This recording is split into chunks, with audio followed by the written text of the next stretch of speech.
Assalamualaikum warahmatullahi wabarakatuh. Halo solih-solihah, perkenalkan nama Ustadzah Nurul. Bersama Ustadzah, kita akan belajar materi kelas 4, tema 1, indahnya kebersamaan. Di video ini, kita akan membahas muatan bahasa Indonesia, menemukan gagasan pokok dan gagasan pendukung di tiap paragraf pada suatu bacaan. Nah, solih-solihah, sebelumnya kalian sudah tahu belum apa itu gagasan pokok? Ya, gagasan pokok adalah sebuah inti kalimat. Jadi, kita bisa artikan gagasan pokok adalah sebuah inti kalimat di tiap paragraf dalam sebuah bacaan. Di samping gagasan pokok, ada pula gagasan pendukung yang berisi tentang informasi yang mendukung gagasan pokok sebelumnya. Oke solih-solihah, itu tadi adalah pengertian gagasan pokok dan juga gagasan pendukung. Kali ini kita akan mencoba menemukan gagasan pokok dan gagasan pendukung dalam setiap paragraf pada suatu bacaan. Untuk itu, kalian coba simak ya bacaan berikut ini. Oke solih-solihah, sekarang kita akan baca teks yang berjudul Pawai Budaya ini. Pawai Budaya. Pawai budaya sangat menarik bagi warga kampung Babakan. Pawai ini selalu menampilkan keragaman budaya Indonesia. Udin dan teman-teman tidak pernah bosan menanti rombongan pawai lewat. Tahun ini mereka datang ke alun-alun untuk melihat pawai tersebut. Kakek Udin pun terlihat sabar menanti. Terdengar suara gendang yang menandakan rombongan pawai semakin dekat. Nah, solih-solihah, paragraf ini kira-kira gagasan pokoknya yang mana ya? Ya, betul sekali. Pada kalimat pertamanya ya, karena paragraf ini menceritakan tentang pawai budaya yang sangat menarik, sehingga kalimat pertama di paragraf ini adalah gagasan pokok. Ingat, gagasan pokok adalah inti kalimat dalam sebuah paragraf. Nah, untuk kalimat-kalimat selanjutnya yang ada di paragraf pertama ini merupakan gagasan pendukungnya. Oke, sudah paham ya? Kita lanjutkan paragraf kedua. Di barisan pawai terdepan terlihat rombongan dari Maluku. Rombongan laki-laki mengenakan kemeja putih, jas merah dan topi tinggi dengan hiasan keemasan. Rombongan perempuan mengenakan baju jele. Baju ini terdiri dari atasan putih berlengan panjang serta rok lebar merah. Langkah mereka diiringi oleh suara tifa, alat musik dari Maluku.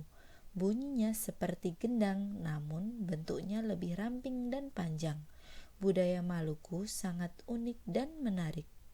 Nah, kira-kira gagasan pokoknya yang mana ya? Ya, tepat sekali. Pada kalimat pertamanya ya, karena paragraf ini menceritakan tentang rombongan dari Maluku yang tiba pada pawai tersebut. Sedangkan kalimat-kalimat selanjutnya merupakan gagasan pendukung. Kita lanjut paragraf ketiga. Budaya Bali terkenal karena bunyi musiknya yang berbeda. Rombongan dari Bali membunyikan alat musik daerahnya, cengceng namanya. Alat ini berbentuk seperti dua keping simbal yang terbuat dari logam. Nyaring bunyinya ketika kedua keping ini dipadukan. Kira-kira gagasan pokoknya yang mana ya? Betul sekali. Pada kalimat pertamanya ya, karena paragraf ini menceritakan tentang budaya Bali dan juga musiknya. Sedangkan kalimat-kalimat selanjutnya merupakan gagasan pendukung yang mendukung informasi musik dari Bali tersebut. Kita lanjut ke paragraf selanjutnya. Rombongan dari Bali diikuti oleh rombongan dari Toraja. Wanita Toraja memakai pakaian adat yang disebut baju poko. Rombongan laki-laki menggunakan pakaian adat yang disebut sepat talung buku. Rombongan Toraja membunyikan alat musik khas mereka, pak pempang namanya. Alat musik ini berupa suling bambu besar yang bentuknya seperti angklung. Unik bentuknya, unik pula bunyinya. Budaya Toraja sangat menarik untuk dipelajari. Nah, kira-kira gagasan pokoknya yang mana ya? Ya, betul sekali. Pada kalimat pertamanya lagi ya, karena paragraf ini menceritakan tentang rombongan dari Toraja dan gagasan pendukungnya pada kalimat-kalimat selanjutnya. Kita lanjut paragraf yang terakhir. Udin dan teman-teman senang melihat pawai budaya. Selalu ada hal baru yang mereka perhatikan setiap tahun. Pakaian adat dari berbagai suku di Indonesia selalu menyenangkan untuk diamati. Benar kata Ibu Udin, kebudayaan Indonesia memang sangat beragam, kaya dan mengagumkan. Bagaimana Solih-Solihah? Kira-kira gagasan pokoknya yang mana ya? Ya, betul sekali. Pada kalimat pertamanya ya. Nah, kenapa? Karena pada kalimat pertama ini menjelaskan bahwa Udin dan teman-temannya senang sekali melihat pawai, dan kemudian didukung informasi pada kalimat-kalimat selanjutnya, sehingga kalimat-kalimat selanjutnya tersebut merupakan gagasan pendukungnya.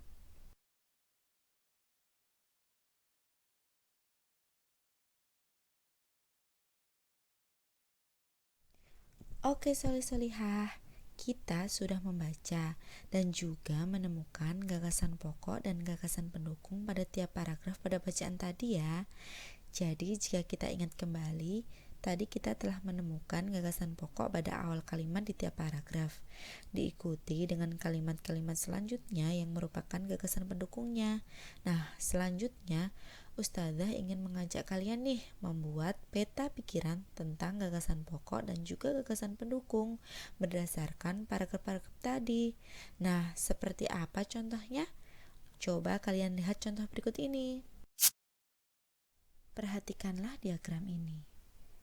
Peta pikiran ini nanti yang harus kalian buat Solih-Solihah. Coba lihat, dalam peta pikiran ini kita temukan ada gagasan pokok dan juga beberapa gagasan pendukungnya yang kemudian nanti kita kaitkan lagi dengan bacaan yang tadi telah kita baca. Ini adalah contoh peta pikiran pada paragraf pertama. Tadi gagasan pokoknya pada kalimat pertamanya ya. Pawai budaya sangat menarik bagi warga kampung Babakan. Untuk kalimat-kalimat selanjutnya dapat kita posisikan seperti ini karena merupakan gagasan pendukungnya. Oh ya, ketika membuat peta pikiran harus kita sesuaikan dengan gagasan pendukung pada setiap paragrafnya ya. Jika terdapat 4 gagasan pendukung, maka kita buat 4 gagasan pendukungnya. Jika terdapat 6 kalimat, maka kita buat 6 bagian gagasan pendukungnya. Mudah bukan? Tentu kalian bisa. Nah, selanjutnya kalian bisa membuat peta pikiran untuk paragraf yang kedua, ketiga, keempat, dan kelima. Oke? Coba kita ingat kembali ya Solih-Solihah. Dari cerita tadi, kita telah menemukan gagasan pokok yang terletak pada kalimat pertamanya, sedangkan gagasan pendukungnya terletak setelah gagasan pokok. Artinya, kalimat-kalimat gagasan pendukung terletak setelah kalimat pada gagasan pokok. Tapi, perlu kalian ketahui Solih-Solihah, ternyata gagasan pokok atau inti dari sebuah paragraf tidak hanya terletak di awal kalimat saja. Nantinya, kita bisa saja menemukan gagasan pokok yang terletak di akhir paragraf misalnya, atau mungkin di tengah paragraf. Jadi tidak selalu di awal paragraf ya. Dan ingat, dalam menemukan gagasan pokok, kita harus baca dengan cermat di tiap paragrafnya ya Solih-Solihah. Oke, sampai jumpa solih-solihah. Wassalamualaikum warahmatullahi wabarakatuh.